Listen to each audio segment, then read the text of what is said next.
Welcome to class meeting 15 of EECE574, the graduate level probability and random processes. Last week, we took the first midterm and the graded exam is distributed. If you have any questions about the grading, please let me know. And also my TEA, whose information is available from our PLMS. Everybody's score was very low. However, as you see in the last line on the cover page, your relative performance is indicated reference to 100 points. So you can just guess what is the relative performance in the exam. So don't worry too much.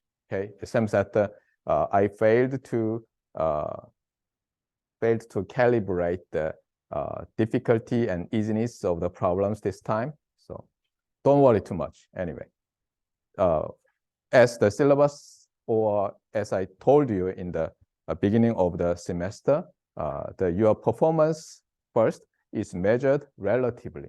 Okay, and then when the final grade is given, I will kind of put the thresholds. So don't worry too much. Okay. I remember when I was an undergraduate student, one of the professors really loved the exams with average less than 10 out of 100. However, I and my friends could get A and A plus, even though we got scores less than 15. Don't worry too much about your grade. Got it? So your relative performance is important. Okay. And handouts, lecture videos are available as usual. And I found not much correction because last time I talked too much about the concepts about time average. And today I'm going to relate the notion of time average and ergodicity so that we can move on to the next topic. As I told you, after we cover part of chapter 9 of the main textbook by Populist, then we will cover chapter 7 of the Populist textbook, which is on the sequences of random variables. Let's review. Last Tuesday, we studied the time average operator, and also we considered the time average of a constant function. And is it correct? Just a second. Yeah, I believe so. Yeah. I think this is not the correct. Yeah, anyway, so we defined the time average operator and denoted it by capital A. So if you put a deterministic signal, the definition of this notation, capital A, is simply you integrate the argument, the input of the operator during the period of length 2t and integrate. Then you take the limit. If the limit exists, then you generate that as the output of the operator. So if we use a block diagram, there is a block that admits a continuous time signal in this case and generates a scalar. That is important. Here, this is a time function. And this is a scalar. If the time function is a real valued function, then this output is a single real number. If this is a complex valued time function, then the output, if it exists, is a single complex number. So it converts a function to a scalar. Got it? Be careful. It converts a function to a scalar. Now, this is the definition of time average operator. And of course, we can put here anything we want. For example, suppose we are given x of t, but we do not directly put this function to this time average operator. Instead, we construct a function like this. So we introduce a delay parameter tau, and then we compute this product of the signal. So you have x, you delay by tau, of course, putting conjugation, and generate another signal. You may call this as y. And then we put y to this time average operator. Then what is this? Of course, you can say that simply, okay, capital A, and I will put the argument in the bracket. So you have x of t, x conjugate t minus tau. Now, given a fixed tau, the delay parameter, what is this? It's a scalar. However, if we view this scalar parameterized by tau, then what do we have? We have a scalar parameterized by tau. So we have a function. Got it? So in this case, if we view this delay as a variable, then we can obtain a function of tau. And that is denoted by italicized or slanted r, and we put the x in the subscript and use tau as the parameter. So we are going to denote this time autocorrelation function of x as r sub xx of tau, as if we defined r sub capital, I have to be careful, r sub xx of tau defined as expectation of x of t minus tau for stationary random process or second order stationary to order 2 or y and stationary. Got it? So there is similarity in notation, but there is also a difference. This kind of non-slanted R means ensemble average, and this slanted R means time average. So I'm going to distinguish these two capitalized R's in what follows. Anyway, so this time average operator, once defined, can be used to compute the time average of a function, and also to compute a time autocorrelation function. And also, what can we do? We may, for example, if we choose tau as 0, what will happen? Then we have here, special case, we have x,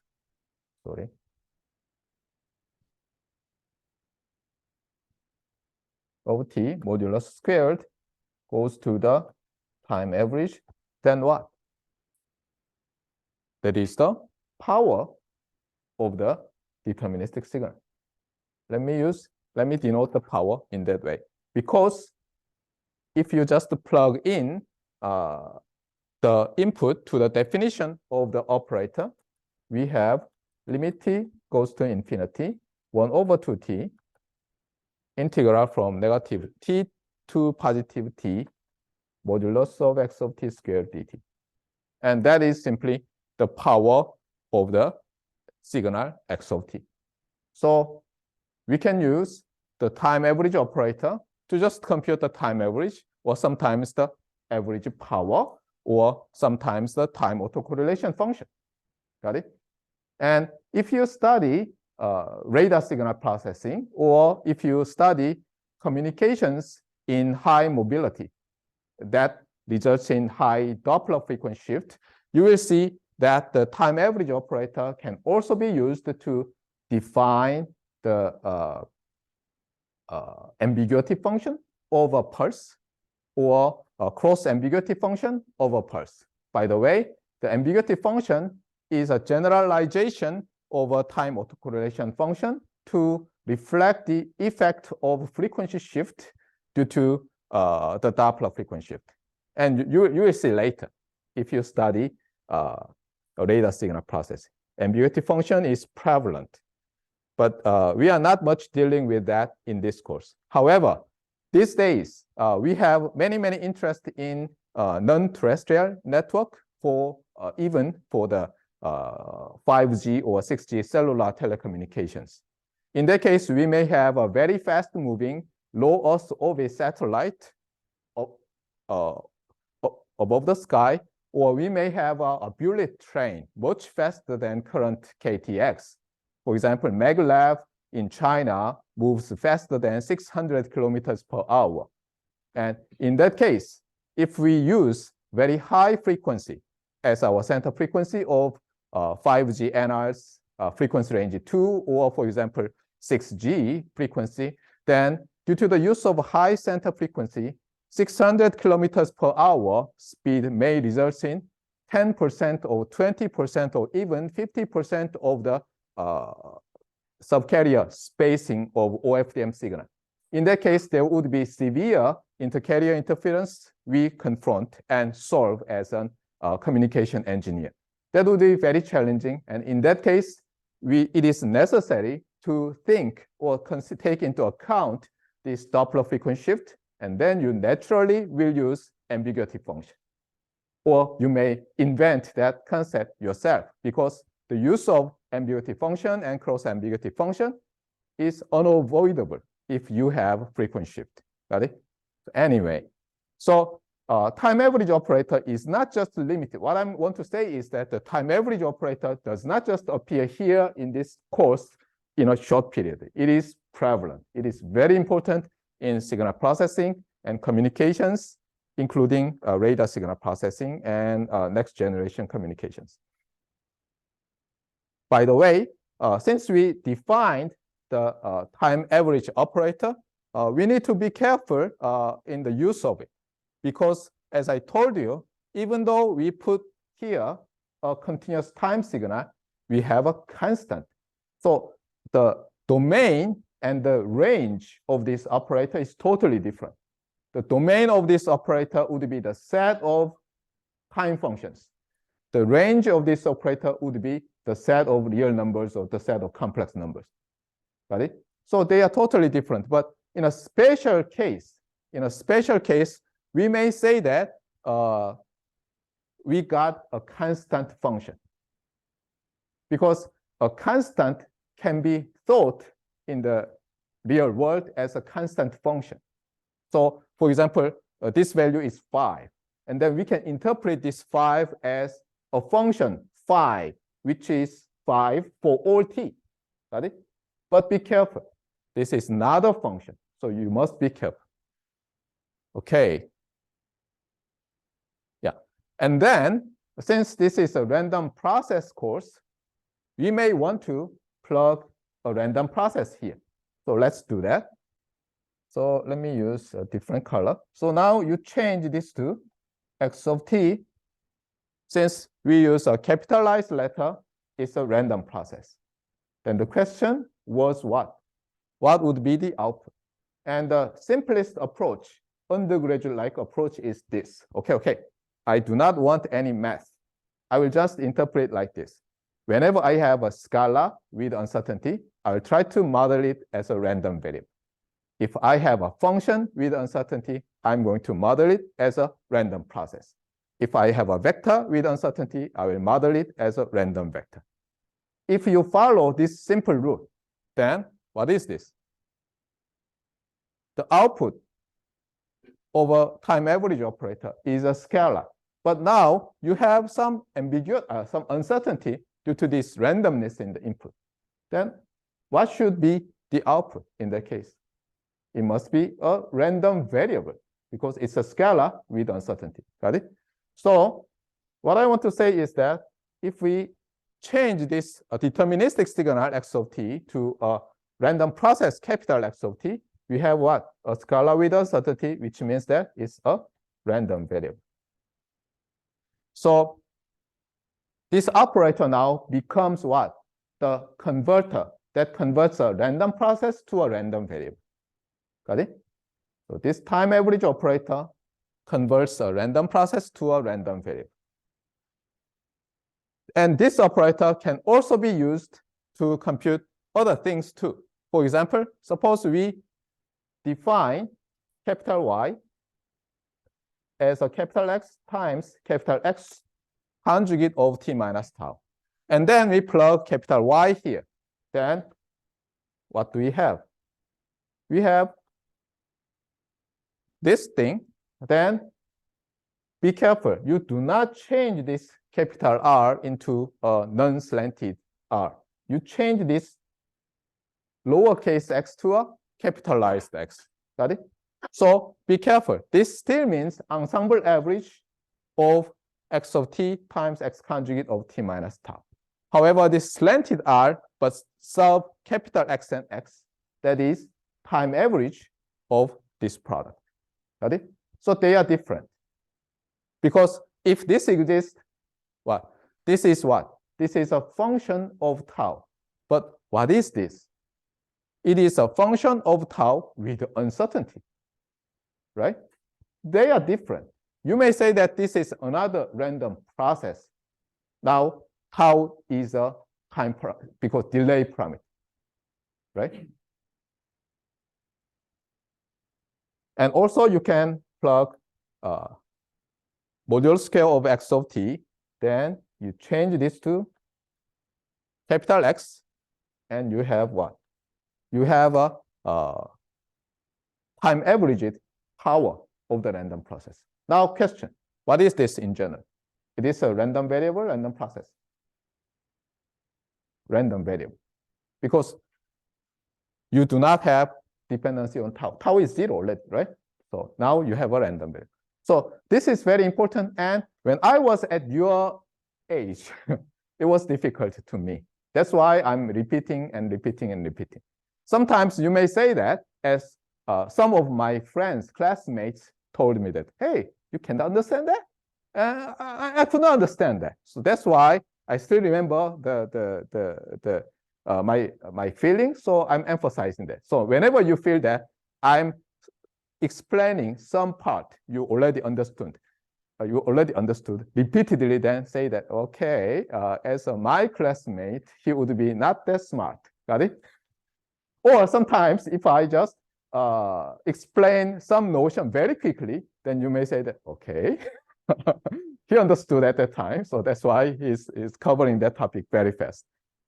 Okay, what else do you have? Yeah, we need that one now. So let me show you the equations, because I kind of getting tired of writing. So let's focus on this part in that limit. Ready? Now we do not take the limit, but just to compute the integration of a random process. Here S is the sample, right? Yeah. Integration for the some period length 2 capital T. What is this? It's a random variable, right? Now you can regard capital T as a parameter. You can change. Then what do you obtain by changing capital T? Uncountably infinite number of random variables, right? And now this limit is about the limit of these uncountably many random variables.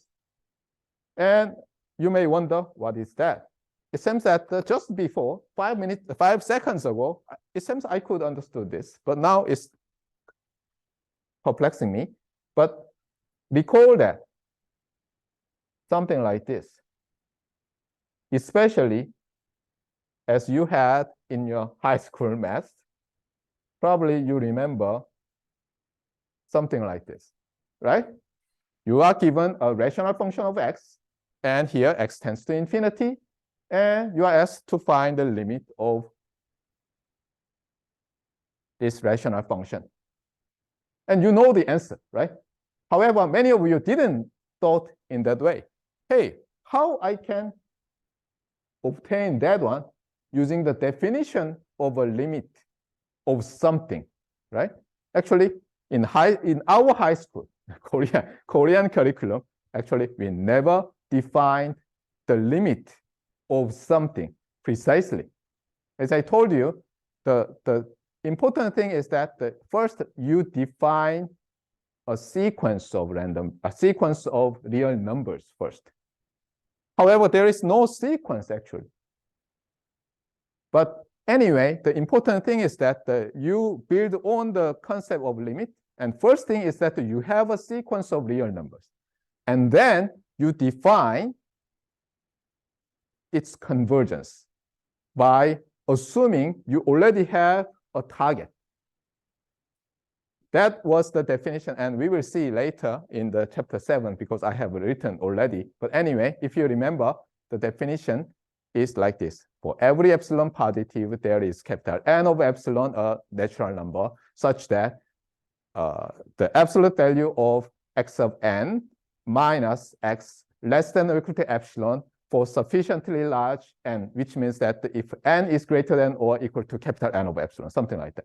And when I was an undergraduate student, in the first few weeks of my calculus course, the math professor just murmured this some magic spell, and I was shocked.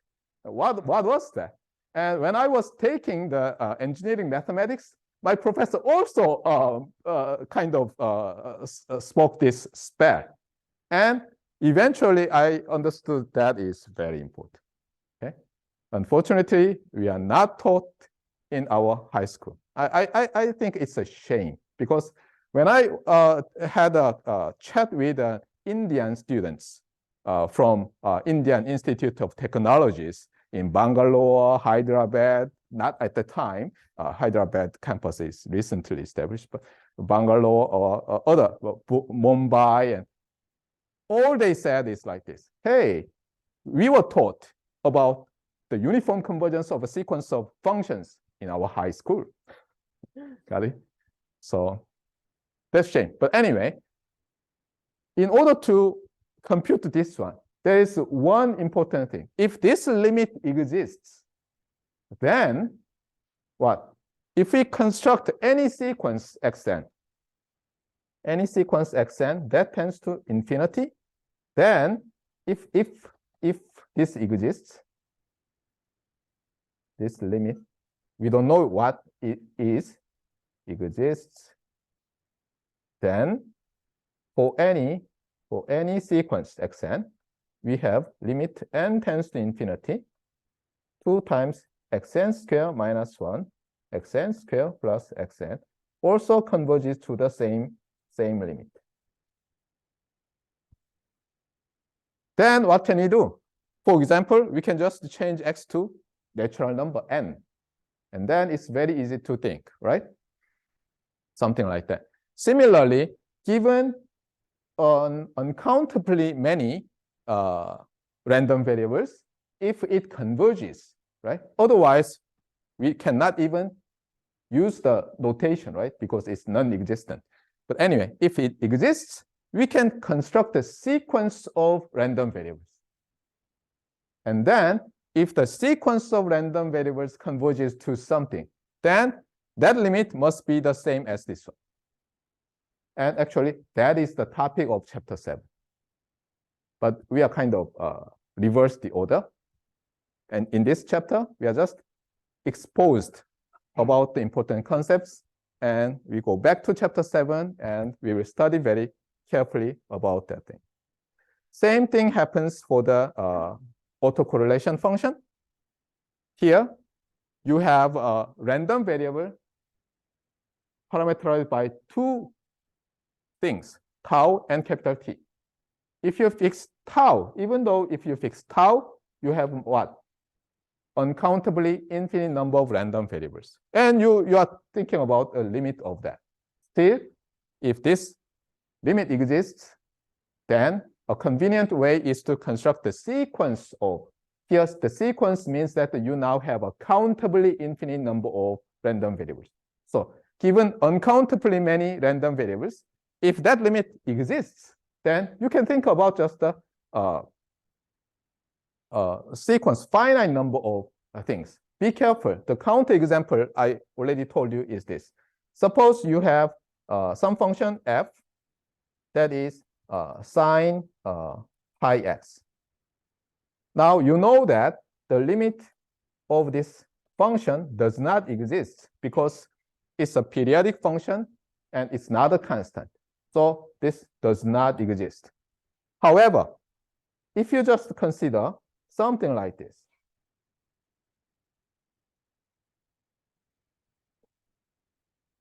then what? Then you have a limit. So be careful. As I told you, if given uncountably infinite numbers parameterized by x, if this limit exists, then given uncountably infinite thing, you can just choose countably infinite thing and consider the limit of a sequence. However, since this limit does not exist, okay, you can't do this. Got it? Never forget. Okay, this is very important because afterwards you will see that sometimes autocorrelation is not periodic.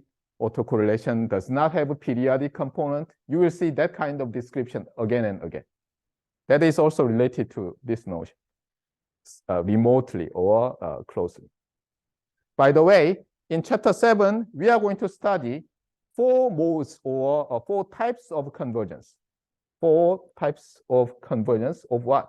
Of a sequence of random variables. Okay. However, at this moment, I'm not going to talk all of them because it's too complicated. So as our textbook and in most of the cases, this is actually very useful thing. So we will focus on so-called the mean square convergence or convergence in the mean square sense. What does this mean? It goes back to your elementary school arithmetic, the algebra. And suppose I say 5 equals 5. What does that mean? You can interpret this in many ways. First, this means that the left side and right side are the same. What does that mean? How do you define they are the same? How? But after you learned the subtraction, then you can do something interesting. You subtract the right side from the left side, and if it equals 0, then you say that they are the same. Hey, still something's wrong, right? You say that still you use this equality. So it's kind of a recurrent thing. I never define some things are the same, but use that. But we are not mathematicians, philosophers, so I'm going to use just this, okay? So suppose we claim 2 numbers are the same. That is equivalent to that the difference of 2 numbers equals 0. Ready? Then what else can we say? Interesting thing is this. They are the same, right? Got it? So this idea is motivated by this. What we want to do is this. We want to say that some x random variable is same as y. How can we define that?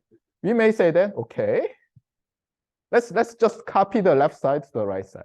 X minus y equals 0. What does that mean?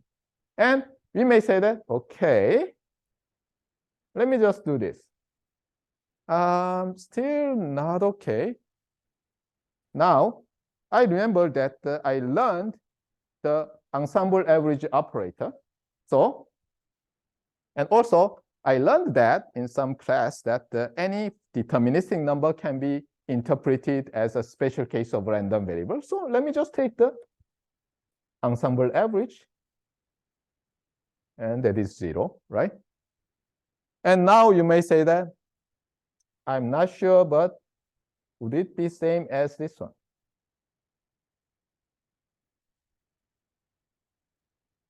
Okay, is it true? Probably you never thought about that, but actually, they are the same. Okay, they are the same in some sense, because here, this equality, if that equality is surely or everywhere, they are different. But in probability and statistics world, everywhere equality does not mean much. So if we define that as almost everywhere, which means that the probability of event is 0, then probability of this event, equals 1.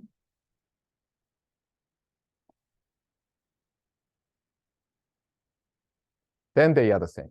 Got it? And now we need a third panel of the table, because here we have 2 finite number of random variables, but here how many?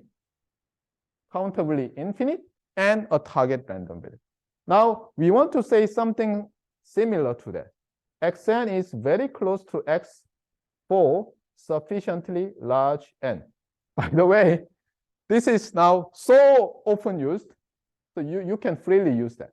Some well-educated graduate student understands for sufficiently large n. That is also very appealing to our engineering sense. Okay, I can understand the limit as for sufficiently large something. And what I want to say that they are almost the same as an engineering sense. Okay, we engineers make a lot of approximations, and that should be reasonably supported by the mathematics, right?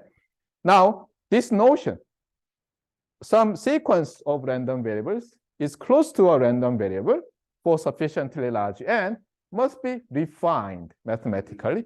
And to refine that notion, mathematicians or statisticians studied very hard, and they kind of established a theory. And one of the definition is like this. Okay, let me just skip, because we are going to cover that in chapter 7, and we define that way. Do you see something parallel here?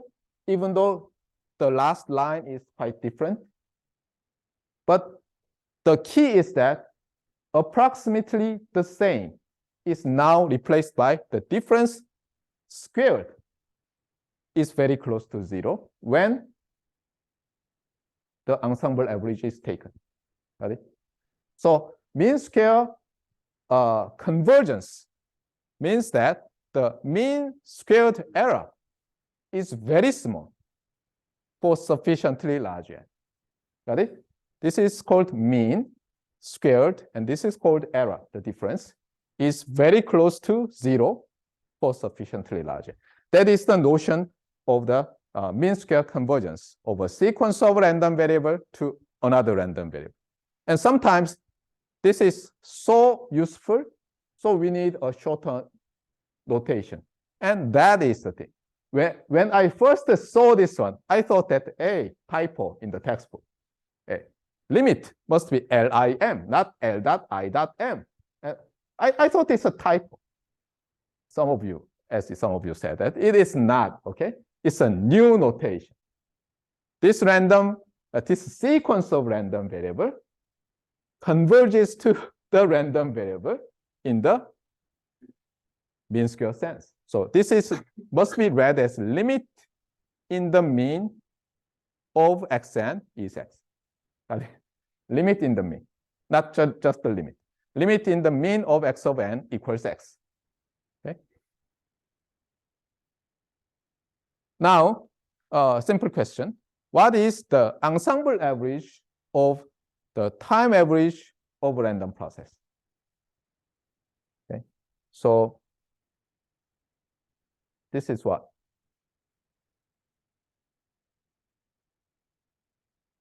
And so this is a random variable.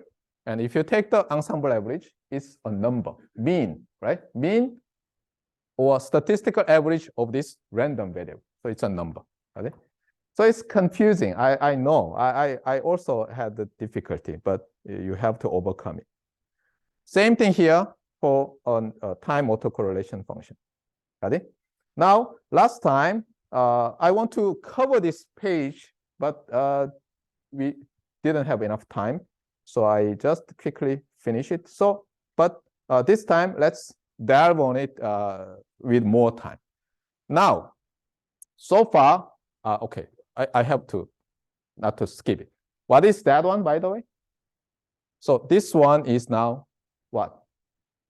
A scalar with uncertainty parameterized by tau, right? So random variable parameterized by tau. If you take the ensemble average, now it becomes a scalar parameterized by tau. So it's a function of tau. Right? Okay, now here starts the new topic. So far, I've just reviewed, as I always have done. And some of the students may say that why the professor should always review again and again and again, because I also forgot what we covered the last time, okay?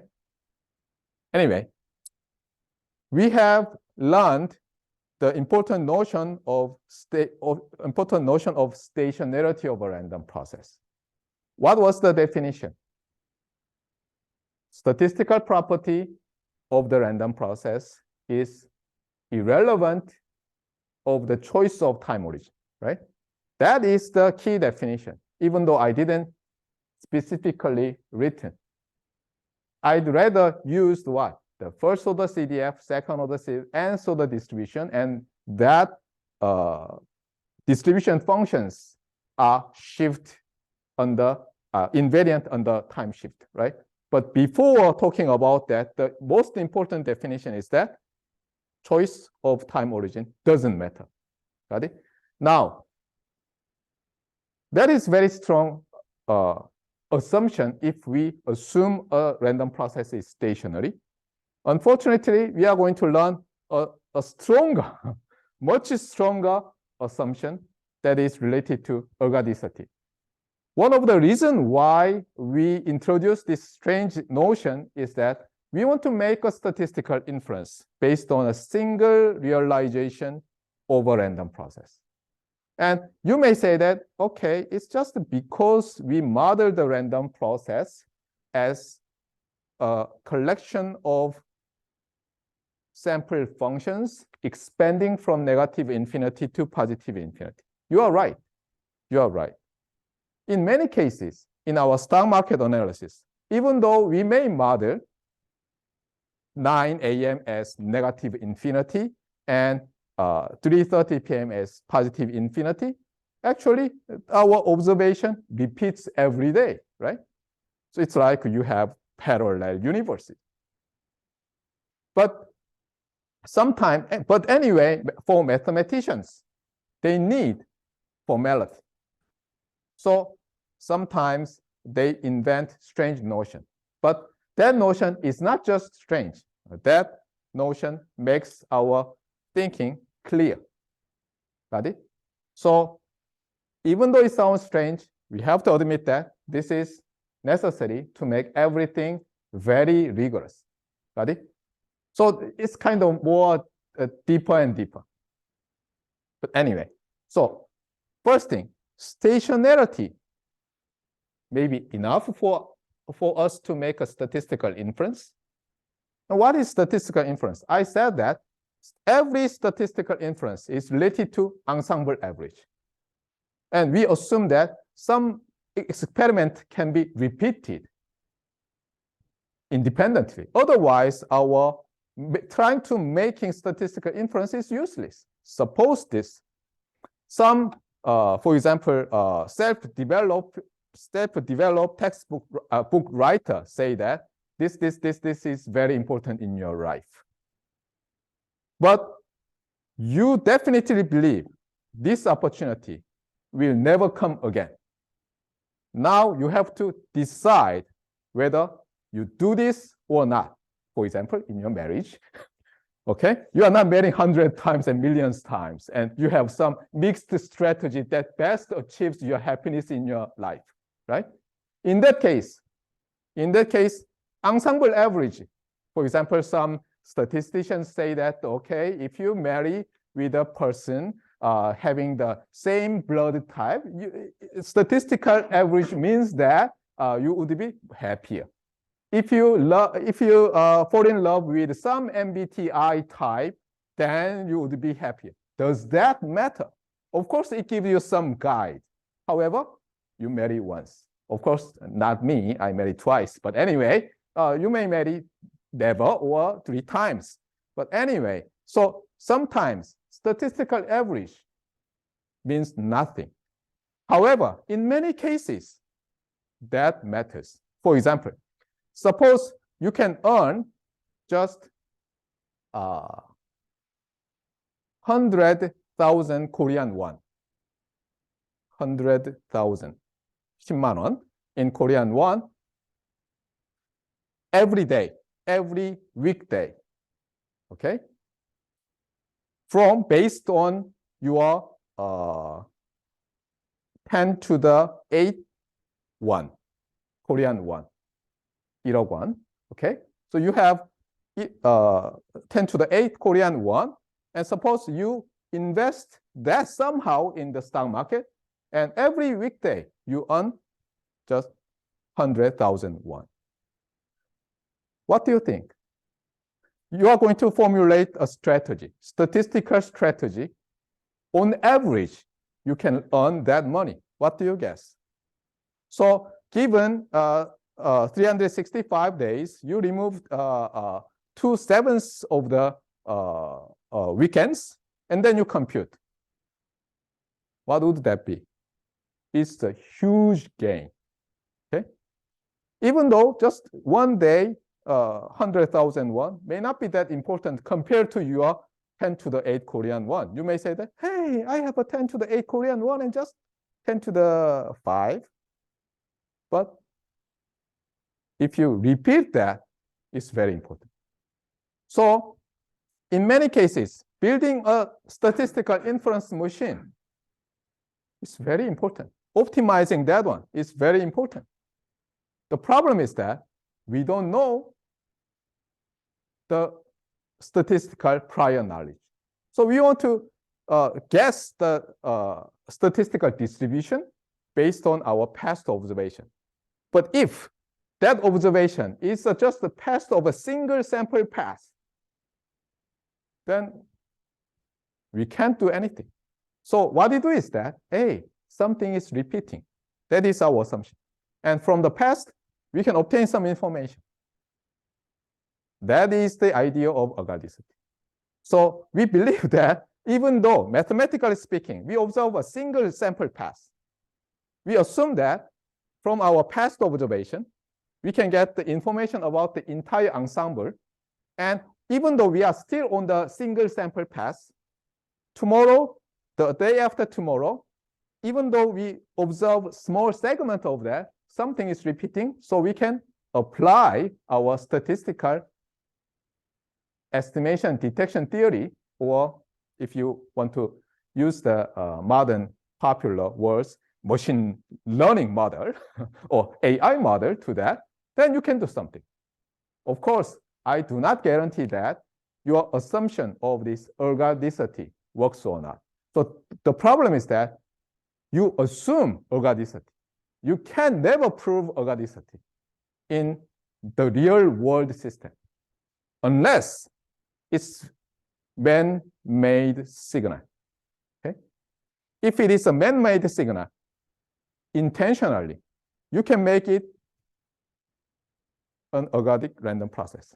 Anyway, I'm kind of too enthralled by that application to stock market. I want to earn every day 100,000 Korean won based on just 10 to the 8 Korean won.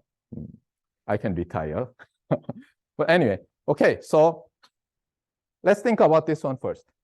So we've seen that would be something. Without any assumption, the first thing is what? What is this one? Time average of ensemble average. This is the time autocorrelation function. Ensemble average of time autocorrelation function. And what I'm asking, what if we have additional assumption of stationarity to X? Got it? So general, this is a random variable. This is a scalar parameterized by tau. Now, what if we just put stationarity assumption? And here goes the part which I last time tumbled. So we start from here and just replace the X bar as time average of random process. And now as an engineer, we boldly assume we can interchange the order of expectation and time average. Both involves limit operation, which is very dangerous. I already have given you an example that the change of order in the limit operations is very dangerous, right? As you remember, if you take the limit of n first to infinity, and also if you take the limit m first, then you have different limit, right? Anyway, let's assume. Then what? What is this one? In general, this is a function of time, right? Given a random process, mean path is a time function, unless we assume something more, right? But still, if you take the time average, you can get a scalar, even though it's a function. However, we already assumed stationarity. What does that mean? The ensemble average is a constant function of time. And as you remember, the time average of a constant function is that constant. Ready? You have a constant function in, here is a time average operator, you have that constant. It's a scalar, it's a constant function, right? So you can write just it as mu sub x, because this is mu sub x, right? Now, what about this time autocorrelation function? So we start from the left side and replace using another notation. And again, we change the order. And what is this? In general, this is a function of tau. Now, what is the time average of tau? Be careful. This time average is with respect to t, okay? Not just any time parameter. Unless otherwise specified, time average means we time average over parameter t, not tau. Got it? So this is a function of tau if it is stationary. If this is in general a function of t and tau, right? And we time average with respect to t, and we get the function of tau, right? But if we have stationarity, this inside of the time average operator becomes autocorrelation function of the random process, which is deterministic and not a function of t. So time average of that is just the argument. Okay. Now, what we want to do is this. We want to have some idea about to link the time average and the ensemble average. Of course, here they are linked. However, still it involves ensemble average of time average, right? See that? Ensemble average of time average, not the time average alone. What we want is that the time average alone equals some ensemble average. But here, ensemble average of time average is equal to ensemble average, right? This is confusing, I know that. Ensemble average of time average is ensemble average of random process. Ensemble average of time average is the ensemble average. So we haven't yet moved any further. So stationarity alone does not give us something good for statistical inference. Got it? Never forget this. At your age, I never knew this one. Okay? And now you are better than me. So we need something new. And that is the notion of ergodicity. Before doing that, let's see some examples. Okay? You may say that it's too slow. I already understood why he gives it. Because this example let me understood what's the importance of that thing. So let's see a random process, x of t, parameterized by some sample. S can be heads or tails as we toss a fair coin. The probabilities are the same. Now, if heads is the outcome of that underlying probability space modeled random experiment, then we have what? A function, a constant function equals 1 for all t. Now, from this one, can you obtain some information about that one. So from this single sample function you observe, okay? For example, suppose God exists and tossed a coin and then created the earth. And on this earth, you observe always x of t equals 1. Now, can you understand God's coin? Whether it's biased or unbiased? We can't in this case, right? For example, this may be our sample function, and we cannot understand whether it was p and 1 minus p, or 1/3 or 2/3 or 1/2, 1/2. We can't, right? So no ensemble average information can be obtained in this example. In this random process, we cannot obtain that information, right? But question, is this a stationary random process? Is this a stationary random process? Yes, you don't need to derive any first order, second order, nth order joint PDF, because if you move up to the original fundamental definition of stationarity, you just consider, hey, if I move the time origin, anything changes? Nothing, right? So this random process is stationary, but from an observation of single realization, which you do, you can never understand ensemble average, right? So there exists some very simple dose spatial random process that is stationary, but you cannot do any inference, except that if you assume it's a constant random process, then you can make a perfect prediction. Hey, world never be ending, something like that. But that is very dangerous, right? You didn't die by yesterday, which does not mean that you will live forever, right? I'm still alive does not mean that I will live forever. So even though for some time t, you observe all 1, does not mean that you will observe all 1 forever. So actually, this constant function assumption is also assumption, right? It's like this. Okay, I observe the stock market, and I calculated some probability and say that, okay, if I invest my money to Dogecoin, based on the previous history of Dogecoin, I will never lose everything. Okay, all in. And maybe at this moment, Elon Musk is somehow awake and started to write like, hey, I have just drawn all my money from Dogecoin. What would that mean? I'm bankrupt, right? So never forget this.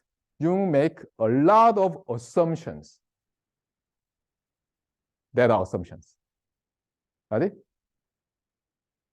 Be careful. If you do not remember that, someday you will get bankrupt.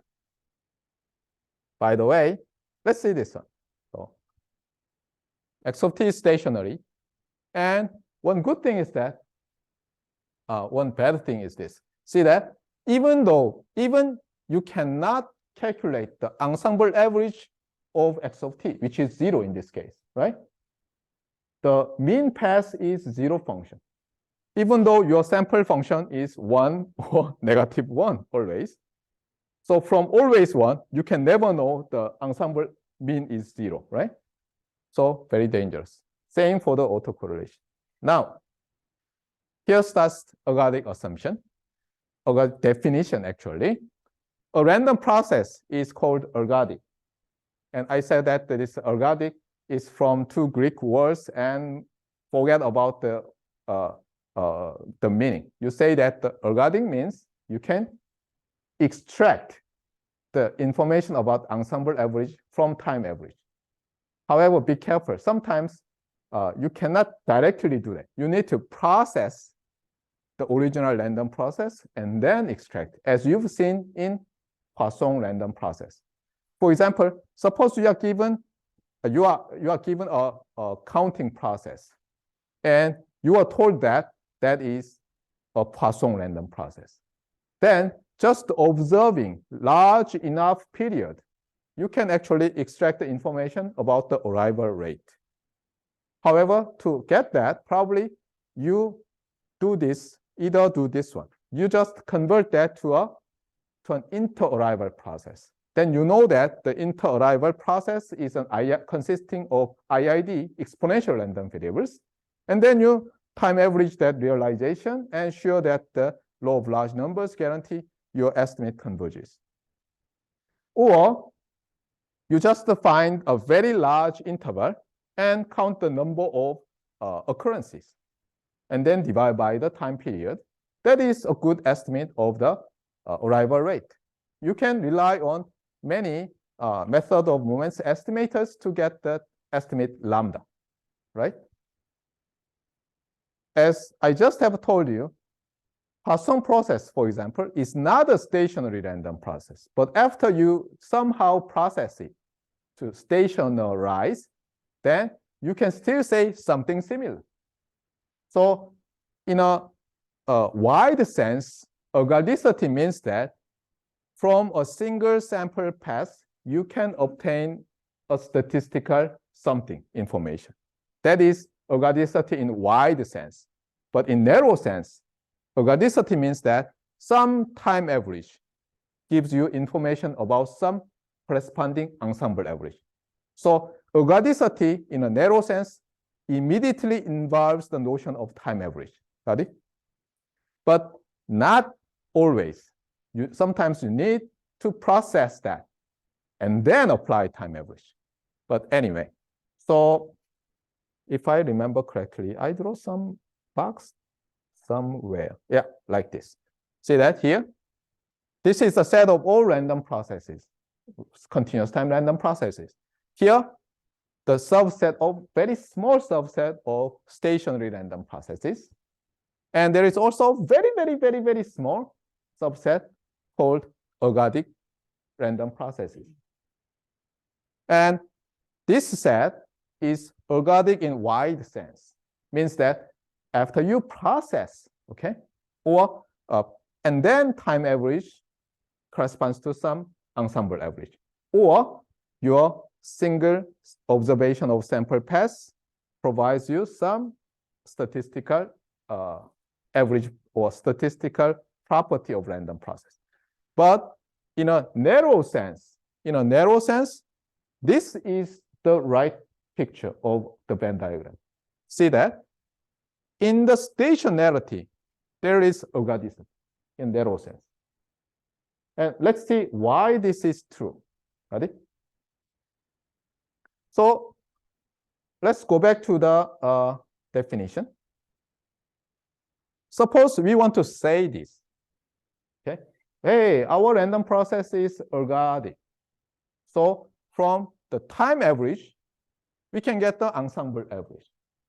And now, because I have repeated again and again and again, you find something's wrong terribly, because the right-hand side is in general a function of time.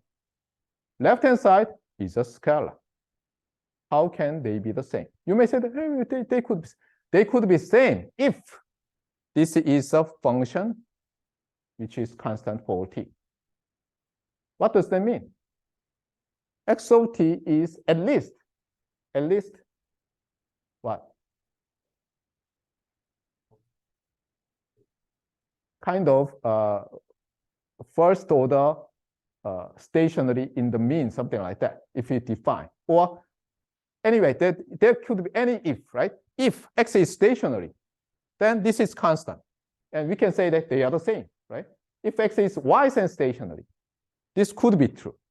If x is 100 stationary to 100th order, they may be true, right? So anyway, to talk about this equality, we need this is a constant function. Now, let's move to the second line. What is this one? This is a time average of x of t times x of t conjugate, x conjugate of t minus tau. And this is what? This is a random variable parameterized by tau. And what is the right side? This is a function of tau. They can't be the same unless the random variable is some number with probability 1 or something, right? And we know that if x of t is, for example, at least y and stationary, then this is what?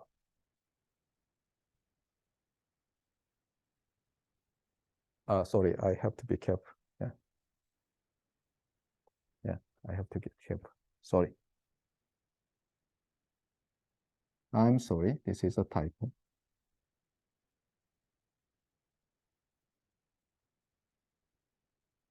Yeah, this should be true. Okay. So expectation of x of t plus tau and x conjugate of t, right? Yeah. For the left side and right side to be the same, right? The right side must not be a function of t. Got it? Otherwise, it does not make sense. There is no t. It's already integrated over. Got it? So it seems that in order to talk about at least this mean path and the autocorrelation function can be obtained from a time average, corresponding time average, we need what? In this case, Y-sense stationarity, right? So stationarity is first required to talk about the ergodicity in the narrow sense, got it? Otherwise, it does not make sense. It's like you are comparing like your father and mother.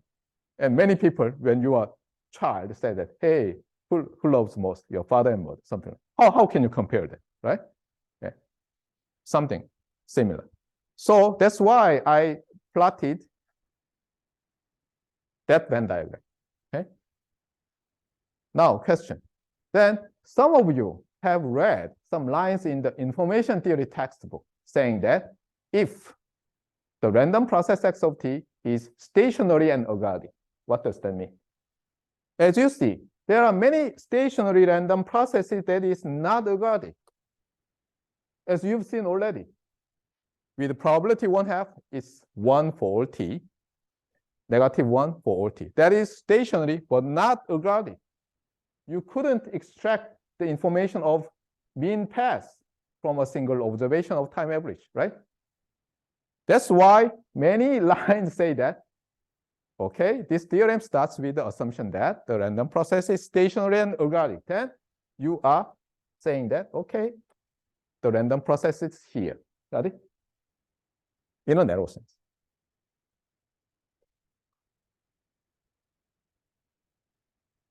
I'm not sure someday some very rigorous statisticians or a graduate student in the Department of Statistics may watch this video. I'm not sure because sometimes that happened in my life. For example, I uploaded my information theory course, recorded probably 7 years ago or 9 years ago to YouTube of my channel. And I received an email from some university in Seoul area saying that I'm a graduate student in the Department of Mathematics. Professor Joe, I need the password for some handout because he or she, I do not remember, say that she formed a study group for information theory. They are math department graduate students. They would say that, hey, you are talking something wrong, and I admit that. But this is a version for the graduate student. And once I had a much rigor understanding about ergodicity, but all rusted, okay? Sorry about that. But I believe this is much easier to understand by electrical engineering students. Okay, that is a quite light version of ergodicity. Got it? So now you have a much clearer idea about ergodicity, right? Because I repeatedly told you, even given some information, and even provide you elementary school-like Venn diagram, okay? Now, here, ergodicity is a very restrictive property. Stationarity itself is very restrictive, and ergodicity in a narrow sense is inside of it, inside the stationarity, right? Of course, it is not exactly true, but anyway, it's quite safe believing that. Got it? Anyway, so you want to prove, okay? You want to prove that your random process is ergodic and then to work on it. Unfortunately, that never happens. You just assume it because it's very hard to prove, okay? So you just assume. And That's the start of your danger, as I told you. Okay? You have to assume a lot of things to make statistical inference. So here goes my tip. I told you that we can never repeat some experiments again and again in our life. However, our statistical knowledge gives us some idea. You add deterministic logic. It's like your tree, got it? Just you count every possible numbers, right? You draw that and combine with the statistical knowledge, okay? So it's like the lessons from old people. They observed many, many things happened in their life, okay? Took that. And also use your logic, okay? Forget about the statistical something. Just draw the tree containing every possibility. Hey, okay, here is my first choice, true and false. Second choice, 1 or 2. Third choice, A and B. Then you have 8 cases. Now you mark good, bad, smiling face, and saddened face in every case, and then combine with that lessons from old people. And then you move, got it? Sometimes just logic lacks of experience. Experience sometimes is very dangerous because it just ignores what is important, saying that, hey, I'm still alive. Tomorrow I'll be alive, then I will live forever. Never make that kind of mistake, okay? That is the danger of assumption. Now, I already told you that time average involves some notion of limit of a sequence of random variables. And we've just learned one mode of the convergence, mean square convergence, which is very simple. However, mean square convergence, even though mean square convergence is very useful, that is not all. Okay? In order to write a very solid thesis, sometimes you need excessive rigor based relative to our mathematical background. When I was a graduate student, I had to take some graduate courses in the math department to make me more rigorous in writing my thesis. At that time, the world was different. In order to get published in a prestigious journal, you needed some equality, exact equality, or at least some inequality. It's not like, hey, I have a good idea. I have run a lot of simulations based on this guess. It works. That never accepted at that time. Okay, so we had to learn a lot of rigorous math to prove something. And I also told you that when I was a graduate student, I kind of invented 3-point mean value theorem myself for my application. Okay, so there are 3 points. There is a 2 point given 3 points such and such property. Then there is 2 points blah blah blah, and so I have some kind of extended mean value theorem which is useful in my theorem, something like that. Okay? And I proved the inequality. My system is strictly better than all other systems under some assumption. Yeah?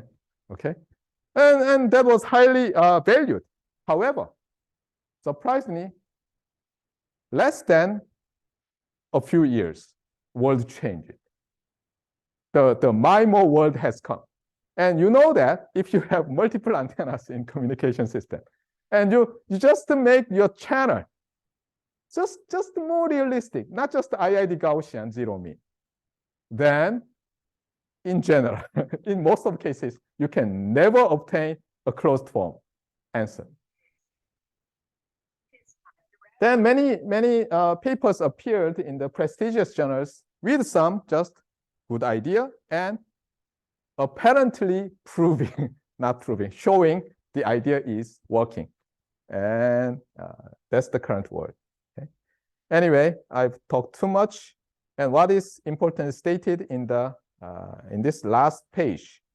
Okay, This is from not from our Peebles textbook and populist textbook, but there is a very good. I really respect these authors, Stark and Wu's undergraduate level. They say undergraduate level probability and random processes textbook. Page 443 states like this. The property of mean square ergodicity, which means that when you talk about time average, that limit of a sequence of random variables is in the mean square sense, as I've told you. The property of mean square ergodicity, you just forget this. Mean square ergodicity occurs when the random process decorrelates, which means that correlation, or you may say dependence, goes to zero rapidly with the time shift. So if you sample two very remotely separated samples, they are uncorrelated or independent. So that time average in question looks like the average of many almost uncorrelated random variables. What does that mean? Time average replaces ensemble average. Okay, that is the notion of ergodicity. Okay, and that is also relies on weak logarithms. And same for the stock market observation. We live just in a single realization, but we observed many days recording, and we assume that 3 years before data and tomorrow's data is somehow uncorrelated. However, accumulatively, all the data gives me the next day strategy, something like that. So ergodicity over random process, single random process, can be generalized to ergodicity of two random processes, because that is very important in our stock market prediction. For example, we observe New York Stock Exchange's index, and then we somehow correlate Kospi index. So that's why many salarymen have less sleep to just watch some pro TV forecasting the American US stock market in the midnight. And you will be that kind of person in a few years. But anyway, so let me stop here. It seems that I've talked too much about the concepts, but I'm sure that you are best knowledgeable about ergodicity in Korea at your age. Okay? Okay, that's all for today.